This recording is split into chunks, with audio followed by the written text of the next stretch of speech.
কাজ করবে। কয়টা কাজ? দুইটা কাজ করবে। আল্লাহ রাব্বুল আলামিন বলেছেন তার জান্নাতের জিম্মাদারি আমি আল্লাহ নিয়ে নিব। সুবহানাল্লাহ।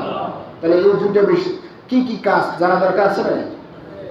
আল্লাহ রাব্বুল আলামিন সূরাতুল কাহফের মধ্যে 107 নম্বর আয়াতে জানিয়ে দিলেন, ইন্নাল্লাযীনা, নিশ্চয় যারা আমানু, এক নম্বর হলো যারা ঈমান আনবে। কি আনবে? ঈমান আনবে। ঈমান মানে কি? বিশ্বাস স্থাপন করবে। যারা আরবি ভাষার ছাত্র, আরবি মাদ্রাসার ছাত্র, তারা বুঝতে পারবে আল্লাহ রাব্বুল আলামিন কোরআনুল কারীমের মধ্যে যেখানে ইন্না শব্দটি ব্যবহার করেছেন, ইন্না শব্দটি প্রয়োগ করেছেন, ওখানে আল্লাহ পাক বলেছেন নিশ্চয়, অবশ্যই, নিশ্চয় যারা ঈমান আনবে। আর একটা হলো আমিলুস সালিহ, ভালো কাজ করবে। তাহলে এক নম্বর হলো যারা ঈমান আনবে, দুই নম্বর হলো আমিলুস সালিহ অর্থাৎ ভালো কাজ করবে। কানাত লাহুম, কানাত লাহুম শব্দের অর্থ হলো কানাত লাহুম তাদের জন্য রয়েছে জান্নাতুল ফিরদাউসি নুজুলা। আল্লাহু আকবার। আল্লাহ পাক বলেছেন যারা দুইটা কাজ করবেন তাদের জান্নাতের জিম্মাদারি আমি নেব।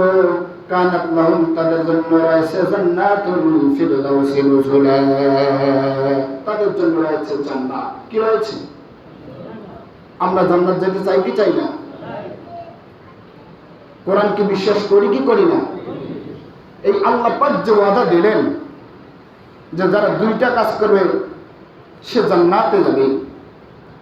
আচ্ছা বলেন তো, আল্লাহ যদি ওয়াদা দেয় কোরআনুল কারীমে, সেই ওয়াদা কি মিস হতে পারে? কখনো হতে পারে না। কারণ যদি কাউন্সিলর সাহেব বলেন, মেয়র সাহেব বলেন, এনারা যদি একটা কাজের জন্য বরাদ্দ করে দেয় যে অমুক মাসের অমুক তারিখে এই কাজটা হবে, কিন্তু কোনো ত্রুটির কারণে সেই ওয়াদাটা মিস হতে পারে। কথা বলেন ঠিক কিনা? কিন্তু আল্লাহ পাক যেটা ওয়াদা করেছে সেটা কখনো মিস হতে পারে না। আল্লাহ পাক বলেছেন নিশ্চয় যারা ঈমান আনবে। ঈমান হলো, ঈমানটা কি জিনিস? আমার ভাইরা কবির মনোযোগ দিয়ে শুনুন কাল লাগায়া। আল্লাহ পাক বলেছেন ঈমান মানে হলো বিশ্বাস স্থাপন করতে হবে। বিশ্বাসটা কি? আল্লাহ পাককে আমরা কখনো কি দেখেছি? বলেন দেখেছি? ফেরেশতাগণকে দেখেছি? নবীদেরকে দেখেছি?